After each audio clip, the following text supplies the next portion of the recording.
Parmi le top 100 des films ayant récolté le plus d'argent au box-office de 2010 à 2019, on y trouve un film d'horreur. Oui, oui, un seul.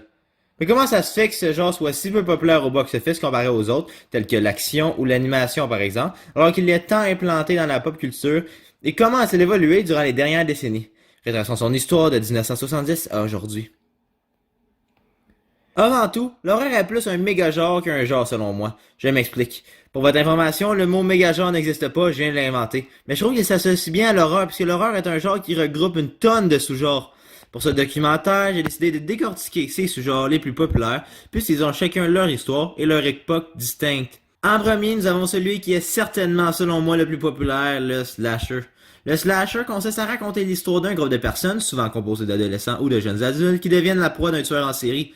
Tout au long du slasher, on verra une série de personnes se faire brutalement assassiner. Il n'est pas rare que le slasher devienne un peu gore, qui est un genre extrêmement violent, très controversé.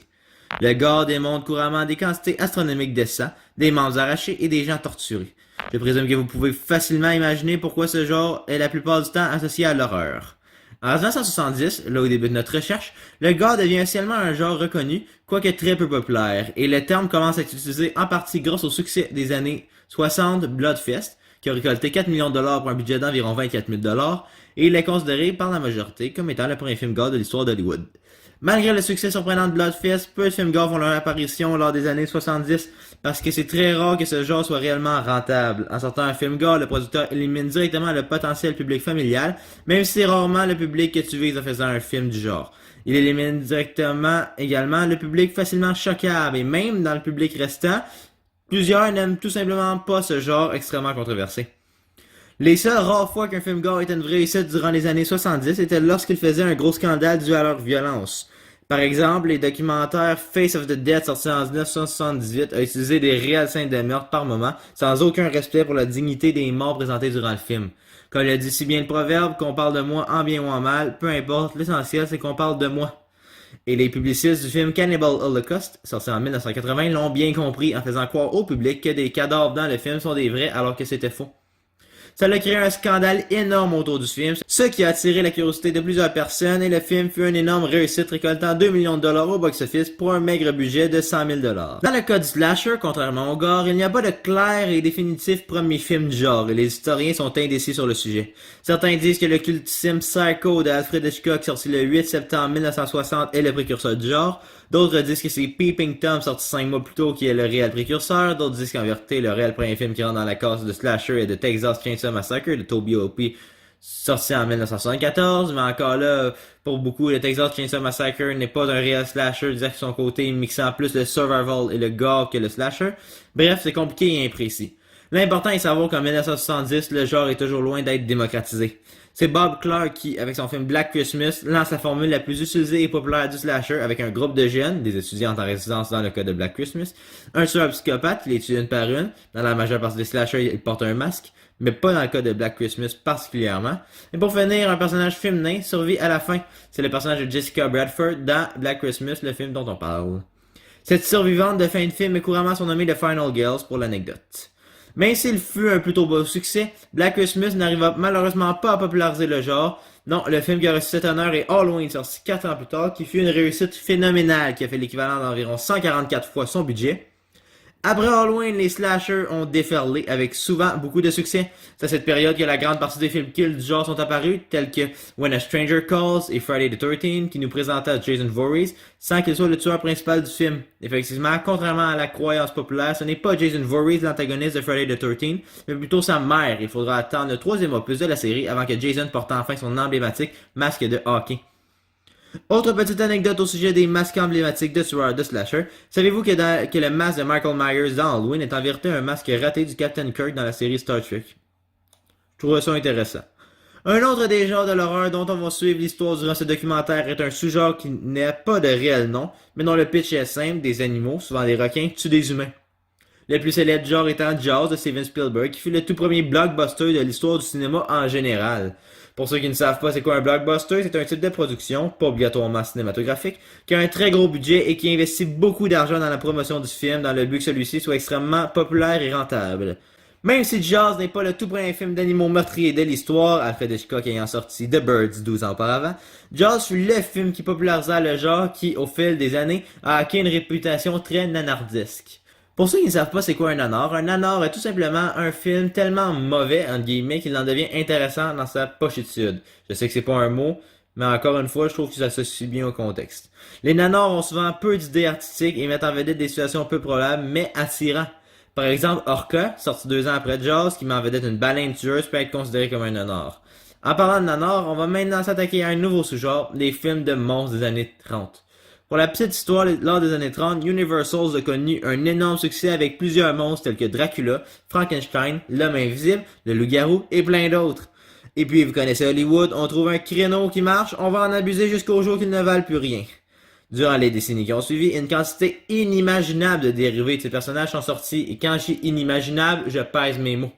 Naturellement, les années 70 sont loin de faire l'exception de la règle, et ce sous-genre a vite atteint une statue nanardesque, et je dirais même qu'il fait partie des maîtres du nanar. Prochain sous-genre, les films de zombies. Puisque son nom à lui tout seul explique plutôt bien le genre, je vais sauter l'explication. Le maître incontesté de ce genre est George A. Romero, qui a réalisé Night of the Living Dead, premier volet de la série de zombies la plus célèbre de tous les temps à ce jour.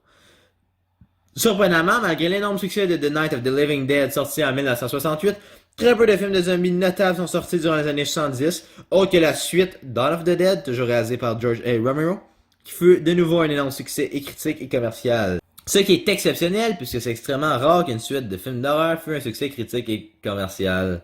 La majeure partie des films de mort vivant de cette décennie étaient à petit budget, ayant connu peu ou aucun succès. Maintenant, on va parler d'un des sujets horrifiques les plus populaires avec le slasher, les films d'exorcisme et de possession fantomatique. Avant les années 70, les fantômes étaient déjà populaires chez l'horreur, mais le manque de technologie se faisait ressentir dans les effets spéciaux et les films les plus épeurants de l'époque ne feraient pratiquement aucun effet sur le public moyen moderne. Vous pouvez voir des exemples de fantômes dans deux réussites des années 60, 13 Ghosts et The Hunting, versus deux exemples de fantômes dans des succès de genre moderne, The Conjuring 2 et Sinister.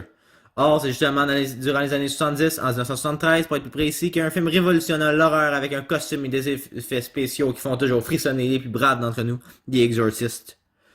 Vous vous en doutez probablement, en 1974, l'année qui a suivi la sortie de L'Exorciste, une quantité gargantuesque de films d'horreur mettant au cœur de son histoire un exorcisme est sorti, mais aucun d'entre eux a marqué l'histoire et ce fut en grande partie des échecs.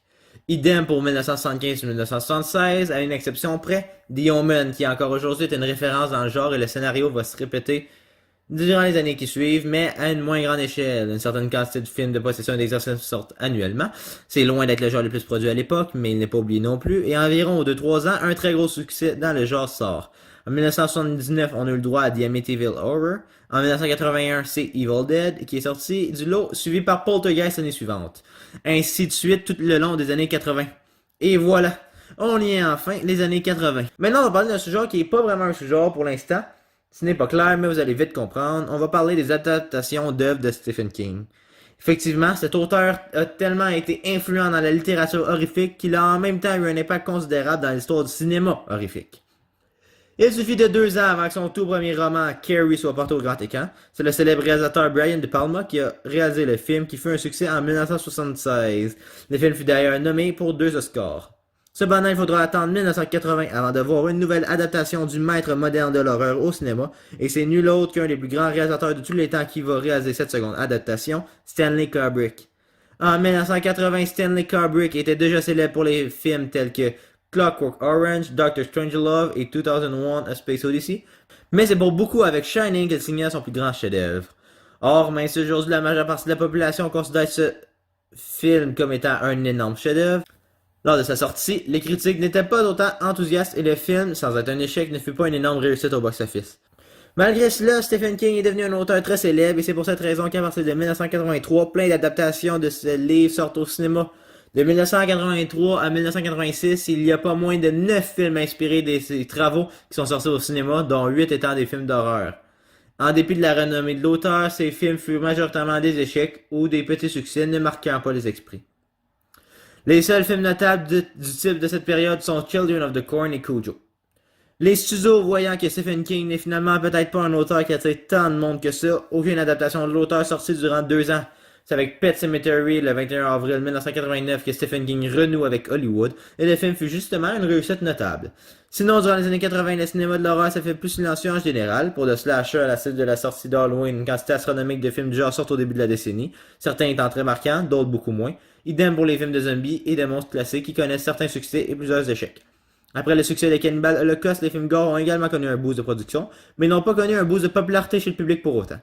Le statut nanardesque restait collé au genre animaux qui tuent des gens au cours des années 80 avec la sortie de plusieurs copies-collées Jaws. C'est pas vraiment fait remarquer. On peut également noter beaucoup de films d'horreur dans lesquels un chien est l'antagoniste à la suite de la sortie du film Cujo dont je vous ai parlé il y a quelques instants. Et voilà! Les années 80 furent plutôt vides en horreur comparé aux autres décennies avec certains films mémorables par-ci par-là, mais avec beaucoup d'échecs dans le genre. Est-ce que le vent tournera durant les années 90? C'est à voir.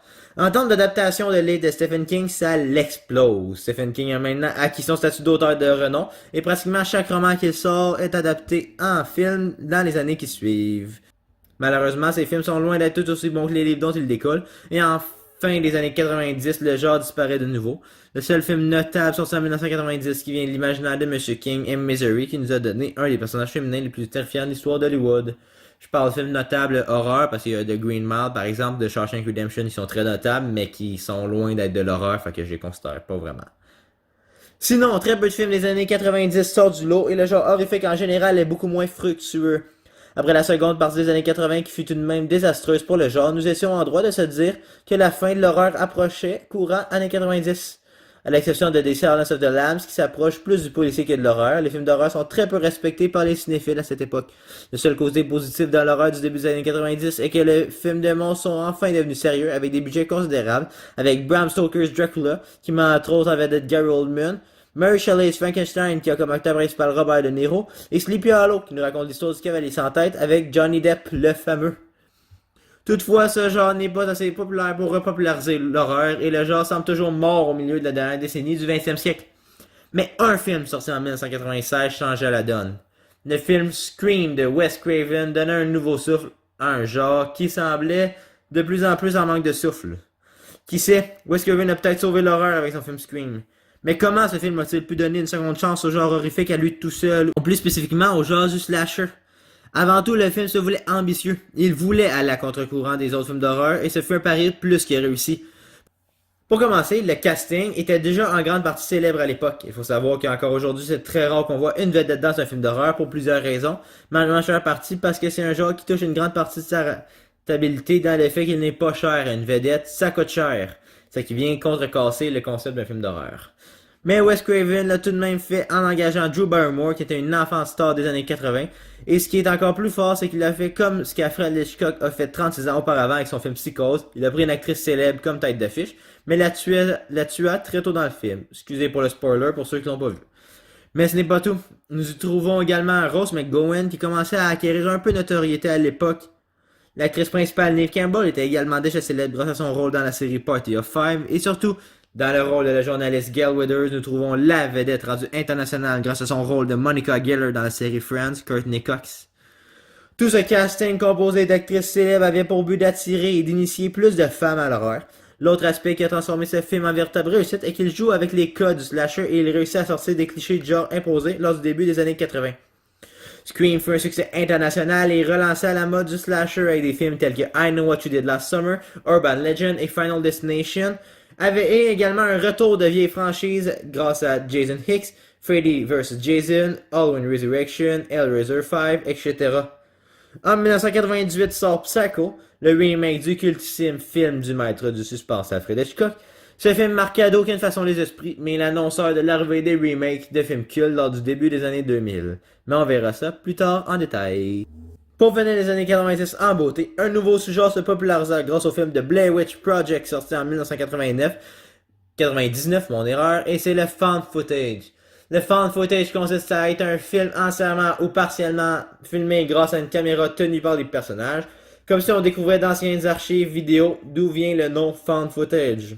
Footage found, vous comprenez. Le sous-genre est majoritairement utilisé pour l'horreur, mais des fois il est utilisé pour la comédie, comme dans le cas, exemple, de Babysitting ou Projet X. Ce genre est extrêmement rentable puisqu'il coûte très peu cher. Le The Blair Witch Project est d'ailleurs encore aujourd'hui un des films les plus rentables de tous les temps, avec 248 millions de dollars de recettes pour un budget se situant entre les 50 et 75 000 dollars. C'est énorme. C'est plus de 3000 fois son budget, beaucoup plus. Vous l'aurez deviné, les found footage furent produits en quantité industrielle au début des années 2000 grâce au succès de Blair Witch. Et justement, nous y voilà, le nouveau siècle. Le bug de l'an 2000 ne s'est pas produit. Les films de Blair Witch Project et Scream sont sur toutes les lèvres. Quelles seront les futures sorties les plus marquantes? Durant cette décennie, 5 sous-genres ressortent tout particulièrement du lot, dont le found footage, mais on en reparlera plus tard. Pour commencer, on a un sous-genre qui correspond plus à un style qu'à un sous-genre et qui fut très éphémère, c'est le style japonais, qui consiste souvent à être un film de fantôme avec un enfant très pâle avec des longs cheveux noirs, la majeure partie du temps. On y trouve The Ring, qui fut le premier du genre à sortir, suivi par The Grudge avec la célèbre actrice Sarah Michelle Gellar qui avait déjà joué dans plusieurs films d'horreur lors des années précédentes, suivi par Dark Water, sorti en 2005. En effet, souvent les remakes des films japonais sortis à la fin des années 90, ces films connus une popularité remarquable dans les États-Unis. Mais le genre est aussi vite disparu qu'apparu, nous laissant 2 films que The Ring et The Grudge, puis c'est tout. Je vous l'avais dit qu'il était éphémère, ce genre-là. Ensuite, le film de zombie a ressurgi avec des films tels que Wreck et 28 Days Later, mais le genre s'approche plus souvent à la comédie qu'à autre chose grâce à des films comme The Shaun of the Dead et Zombieland à cette époque. D'ailleurs, je sais que les comédies horrifiques ont particulièrement explosé durant les années 2000, mais je préférais garder le sujet pour mon documentaire sur les comédies. Donc, si vous voulez aller le voir, je vous mets le lien dans la description. Sinon, vous rappelez-vous du remake de Psycho dont je vous ai parlé tout à l'heure, vous disant qu'il était précurseur d'un nouveau sous-genre des années 2000? Eh bien, c'est ce sous-genre est le remake de Slasher Cult, un sous-genre qui explose comme ça se peut pas dans les années 2000. The Texas Chainsaw Massacre, Black Christmas, When a Stranger Called Halloween, Prom Night, Friday the 13th, My Bloody Valentine's et Nightmare on Elm Street, tout y passe. Même si ces remakes ont très rarement marqué les esprits, ils étaient omniprésents à cette époque simplement parce qu'ils rapportaient gros. Ils sont pas chers à produire et ont un titre de franchise qui attire déjà les spectateurs. Maintenant, pour changer de sous-genre, octobre 2009, le found footage commence à s'étouffer. Il était temps, il y a quelques mois de cela, The Blair Witch Project fêtait déjà ses 10 ans. Le seul réel found footage marquant qu'il y a eu depuis est Wreck, et là, tout à coup, Paranormal Activity sort. Ce film qui a eu un budget de 11 000 a répété l'exploit de The Blair Witch Project avec la même technique marketing, attirer son public grâce aux bouche à oreille. Vous vous en doutez probablement, ce fut une énorme réussite et le sous-genre n'a même pas eu le temps de s'étouffer avant qu'il reconnaisse la popularité. Et vous vous en doutez de nouveau probablement, le début des années 2010 a connu une vague déferlante de found footage horrifique.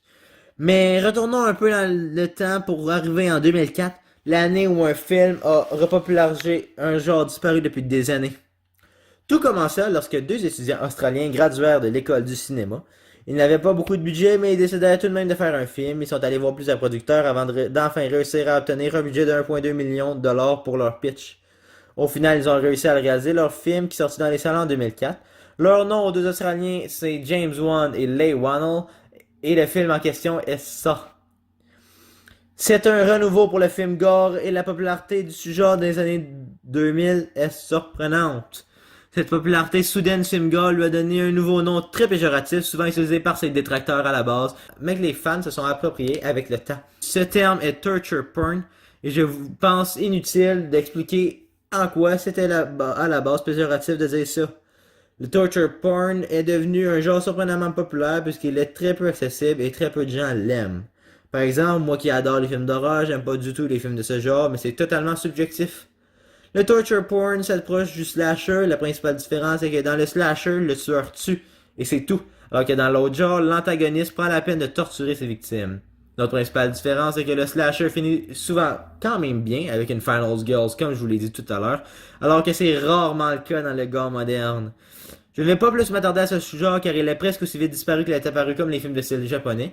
Cependant, avant de rentrer dans notre toute dernière décennie, j'ai une dernière petite anecdote au sujet du film Ça. Le réalisateur James Wan a déjà avoué que créer un tel genre n'était pas du tout leur but en faisant le film Ça, Décadence en version québécoise, et que c'est les suites qui ont vraiment popularisé le sous-genre, suites dont le réalisateur James Wan n'avait aucun lien avec. Maintenant, les années 2010, à quoi ça ressemblait? Eh bien, les zombies sont de nouveau disparus au grand écran, mais ils ont gardé une popularité sur le petit écran grâce à la série The Walking Dead. Sinon, les films sur les animaux qui tuent des gens est revenu plus nanardesque que jamais, mais ces nanars ont connu un succès surprenant grâce à la franchise de films Sharknado. Je dis franchise parce qu'il y a eu 6 films dans la série. Oui, oui, il y a eu 6 films Sharknado. Au début de la décennie, on a vu quelques adaptations de Stephen King ressurgir par-ci par-là, mais depuis 2017, la popularité de l'auteur à Hollywood a explosé. En 3 ans, 8 films de l'auteur sont sortis, certains en salle, certains sur Netflix. Parmi ceux-ci, on trouve le film d'horreur qui a récolté le plus d'argent au box-office de tous les temps, It, avec ses 700 millions de dollars. C'est énorme. Sinon, le slasher a pas mal disparu. Les seuls films du genre sont des remakes de vieux slasher. Les remakes sont disparus au début des années 2010 pour commencer à refaire surface en fin de décennie.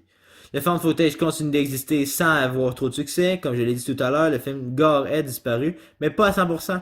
En effet, avec la technologie, les médias et Internet, on dirait que le monde s'est de plus en plus habitué à la violence et le sang, et la violence extrême est limite devenue banale dans un film d'horreur. Donc on peut dire que le genre s'est évaporé pour devenir omniprésent dans l'horreur en général. D'ailleurs, cette banalisation de la violence et du sang explique pourquoi certains films qui à l'époque étaient considérés comme extrêmement intenses font aujourd'hui très peu d'effet à la population, comme Psycho qui a failli ne pas sortir au cinéma à l'époque à cause de sa violence sanguinaire, alors qu'aujourd'hui il est noté général des conseillers aux jeunes enfants au Québec. Universal, quant à eux, ont essayé de ramener la popularité chez les monstres classiques, mais ça ne fut que des échecs. Toutefois, un genre qui fut extrêmement présent dans l'histoire de l'horreur lors des années 70 est redevenu champion dans le domaine de l'horreur à un claquement de doigts à l'arrivée de cette décennie et les films de possession fantomatique et d'exorcisme. James Wan, le réalisateur de ça, s'est imposé comme le maître du nouveau sous-genre, du renouveau sous-genre, en réalisant Insidious et The Conjuring.